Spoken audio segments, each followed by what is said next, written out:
At EquiFeast, we have pioneered the use of chelated calcium in horse diets to improve their brain function and so eliminate their need to be nervous or spooky or show other behavioural and concentration issues. Chelated calcium works positively on nerve cells to enable the cells to work as nature intended. It doesn't seem to have any ability to impair brain function.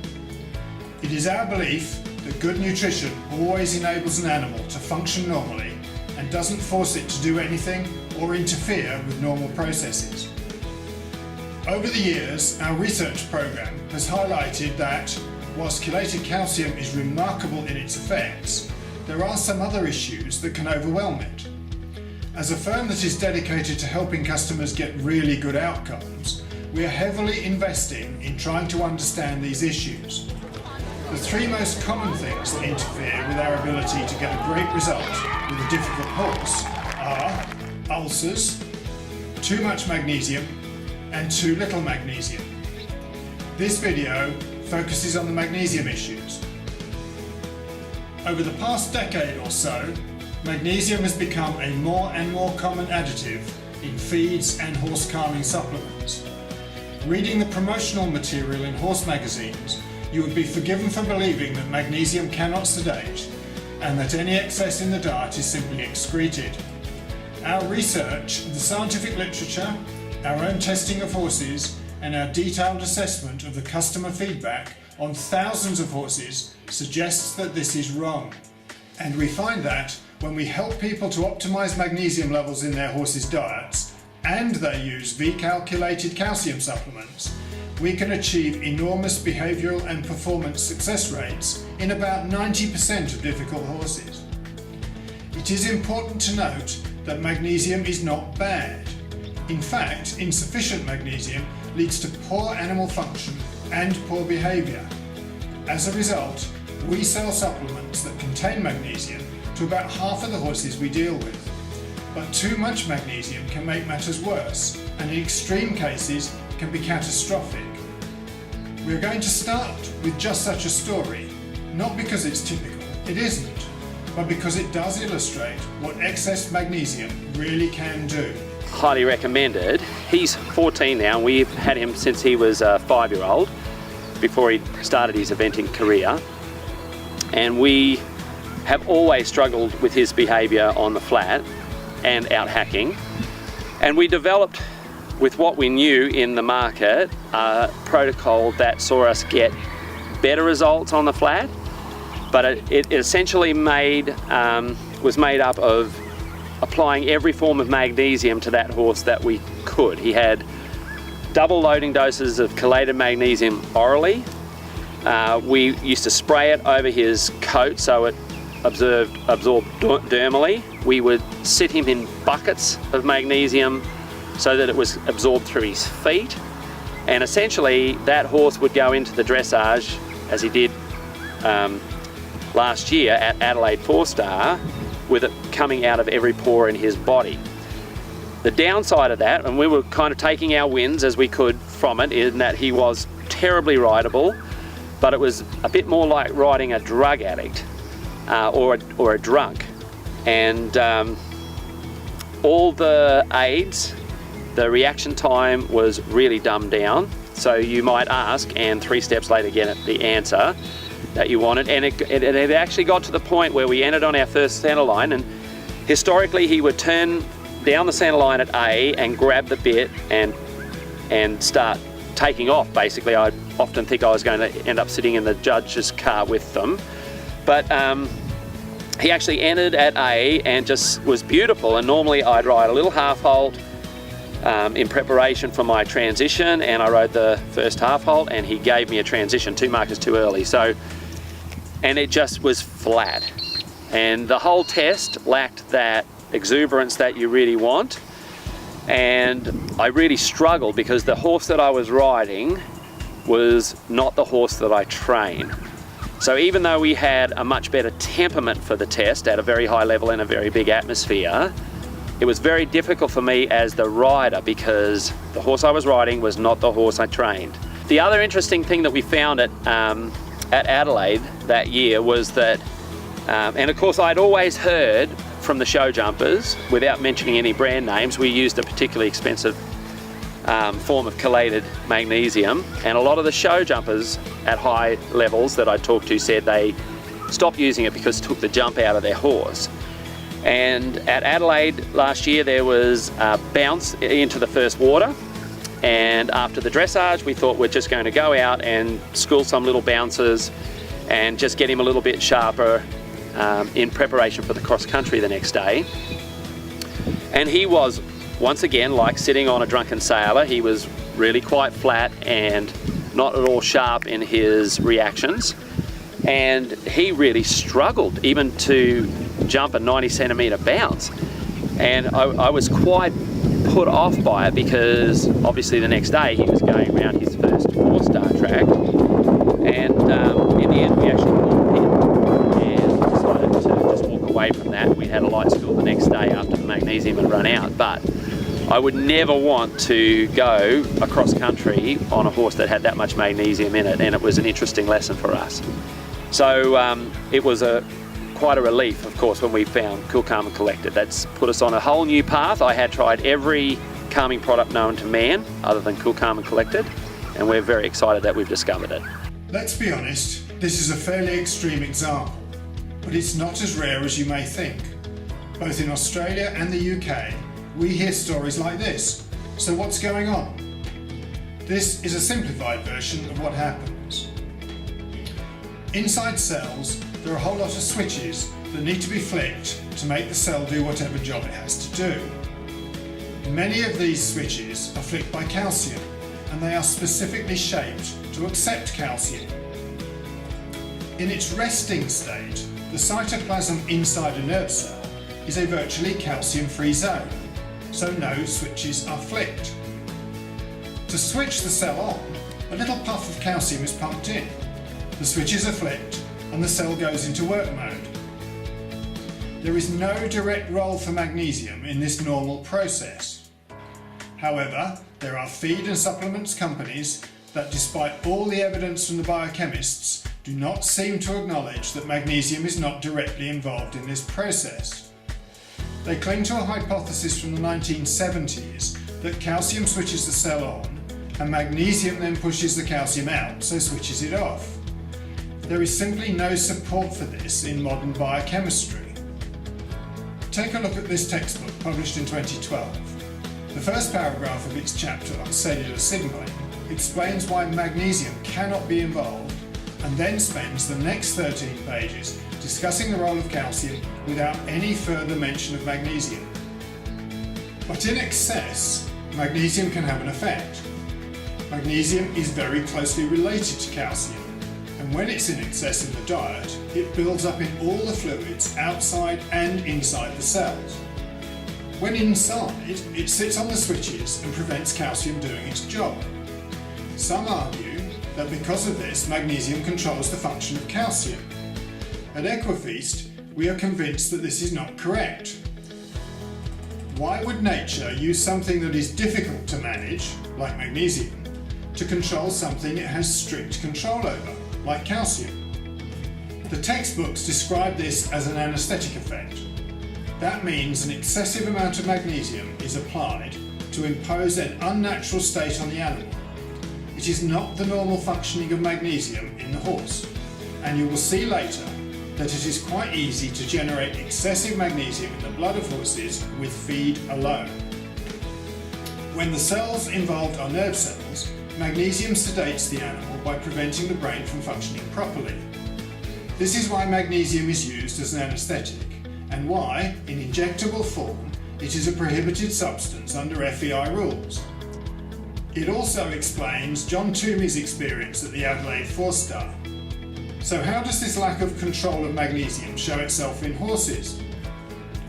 Our blood trials have shed some light on the impact of diet on calcium and magnesium levels in the blood and the connection of these variables to behaviour. Although very little is known about how any animal measures the amount of calcium in the blood, the role of a number of hormones such as parathyroid hormone, vitamin D and calcitonin in the control of blood calcium levels is fairly well understood. Our own blood tests show this well.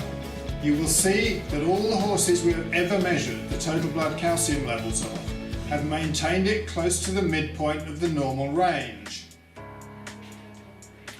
And because the regulatory process is so powerful, the changes are pretty negligible when supplemented with V-calculated calcium. Now let's compare the calcium in the blood with the magnesium in the blood of the same horses. While the majority of the horses occupy a similar range, the extremes of magnesium are 4 times those of calcium. The highest calcium level is 15% greater than the lowest. The highest magnesium level is 60% higher than the lowest. Our conclusion? Just as the biochemists tell us, magnesium is far harder to control when dietary levels vary significantly. Those biochemists have an explanation for this, which revolves around the fact that the tiny magnesium molecule is too small for protein molecules in the cell walls to get hold of, rather like trying to pick up a small ball bearing with gloves on. Because of this problem, nature has found a lot of jobs for magnesium that don't involve controlling it precisely. And let us not forget that these jobs for magnesium can be crucial. Magnesium is important, but it tends to be used to catalyze chemical reactions, not to control and signal within cells. Even more interesting is that when V-calculated calcium is added to the diet, the blood magnesium levels converge. Somehow it seems that blood magnesium levels are better controlled in the presence of chelated calcium, though we have no idea how this may be happening. Before you think that all you need to do to get good behaviour into a narrower range, it is crucial to remember that all the horses in these trials started with bad behaviour. That is why they were selected for the trials in the first place. And more horses were in the ideal range than were outside it. So getting dietary and blood magnesium levels right is no guarantee of good behaviour. But getting both magnesium and chelated calcium right seems to sort out the vast majority of difficult horses. Now let's return to the link between magnesium and horse behaviour and performance. I'm Sophie Callard, I'm an event rider. I currently only have 2 horses competing that are my own. One's a young 4-year-old that's quite feisty, a bit wild, and then I have my top horse which is just going 2-star. I started using Cool, Calm and Collected when I had lessons with Tracy. We had this grinding issue that my top horse would be very calm in a lesson, very rideable, could get a lot out of him, and then we'd get to the event and he'd warm up amazing, and as soon as we get in the ring it would just completely go and was completely unrideable. So Tracy recommended that we used Cool, Calm and Collected to see how we could change his way of going. We recently, we before had him on a lot of magnesium calmers, ones that are quite high in magnesium, one that are quite low, and we tried one that was really strong with magnesium and it completely made him worse than he'd ever been. So we tried the Cool, Calm and Collected with the Mag Free to see if we could go about a different way, because I didn't feel comfortable riding him in a test without anything. Barbary, he warmed up incredible with the young rider trainer, absolutely, like as if he'd been going at home. And then as soon as I got into the ring, we went up the centre line and fine, and then I turned right at the sea and all hell broke loose. It was rearing, it was leaping, it was going sideways, it was putting in movements that weren't there. It was absolutely horrific. And then his first test on Cool, Calm and Collected was a bit of a long shot, and we'd entered him for the advanced at Aston, and it was probably the best test he did all year. He did a 37 or something in the advanced, where beforehand he was getting about 35s or something in the intermediate, so we were expecting the advanced score to be a lot higher, and it wasn't. He was really chill, just took on all the movements and kind of just accepted it and worked through it all.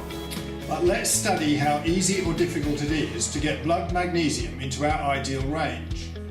We will look at the horse that both started and finished our trial with the highest blood magnesium level.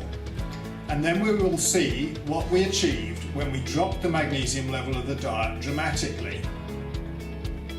Shortly before entering our blood trial, Cry Freedom had a diet review by its long-standing feed supplier. This review explained that the horse was getting 234% of the recommended level for magnesium. The review said that for a horse on the workload of a 3-star eventer, this was fine and that any excess would be excreted. But at this point in time, his blood had an excessive level of magnesium in it, represented by the black horizontal line. Clearly the comment about excretion was wildly optimistic, as the horse's magnesium was well above the normal range. Yes, it was technically ill, and probably as a result of using a formulated feed exactly as recommended by a well-known manufacturer. Cry Freedom had also been incredibly difficult to ride for many years, and we feel sure these are linked. With no other changes to the diet, just introducing recalculated calcium brought the blood magnesium level into the top of the normal range. At least he was no longer ill.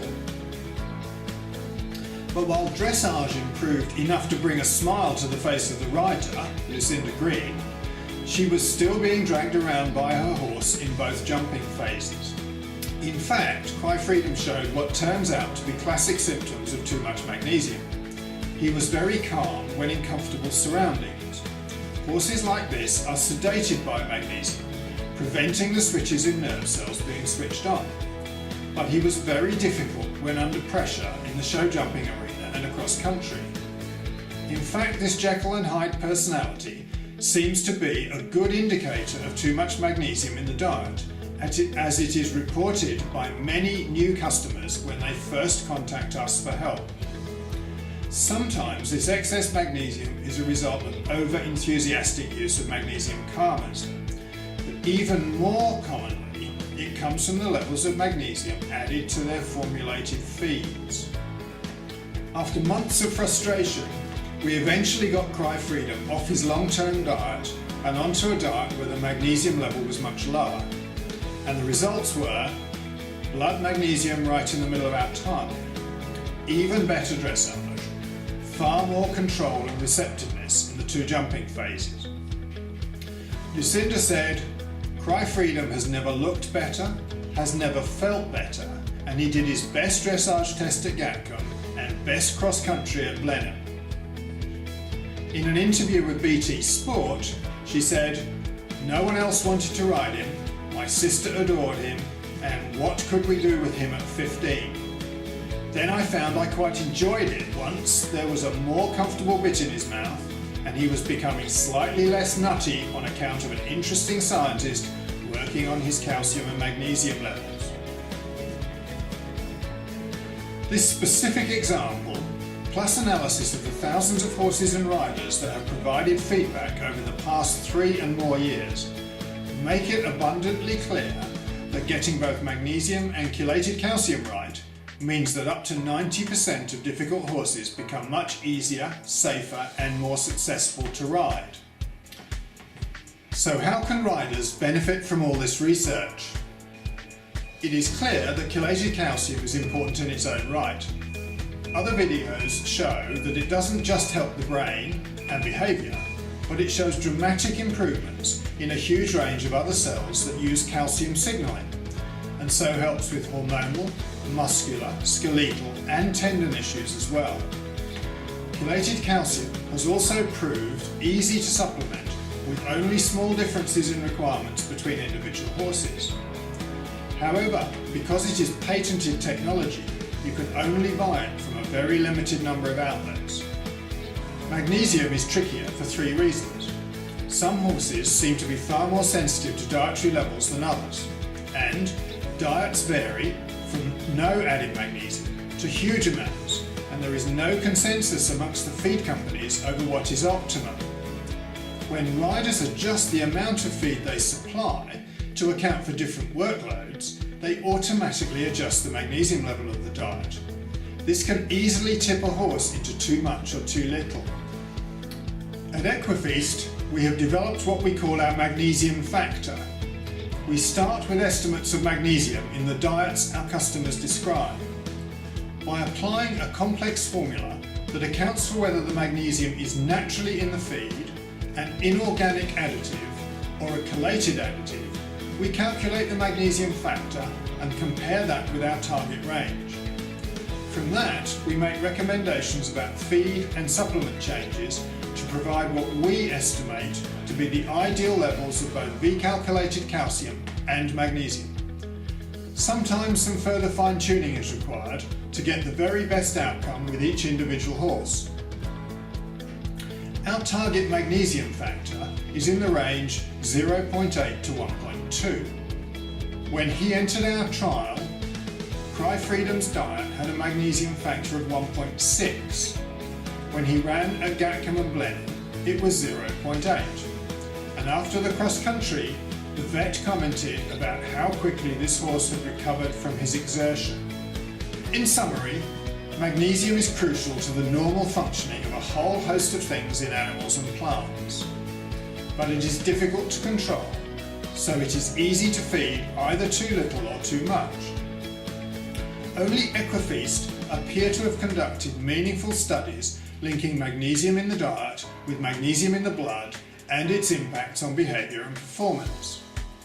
You can benefit from this research by contacting us now and getting a free assessment of your horse's current diet and our recommendations to improve it and your horse. If, like Cry Freedom, your horse is a nutter, you should get some real gains. If your horse is already brilliant but a little tense and inconsistent, the gains may be smaller, but the impact on results could be huge, like Laura Tomlinson's gold and bronze medal winning Mistral Horace. Whatever your horse's current personality, it is likely to benefit from optimising chelated calcium and magnesium. And done properly, there is no risk of sedation. This is perfect nutrition that enables the horse's body to function as nature intended. It doesn't force it to do something unnatural. Contact your experienced EquiFeast consultant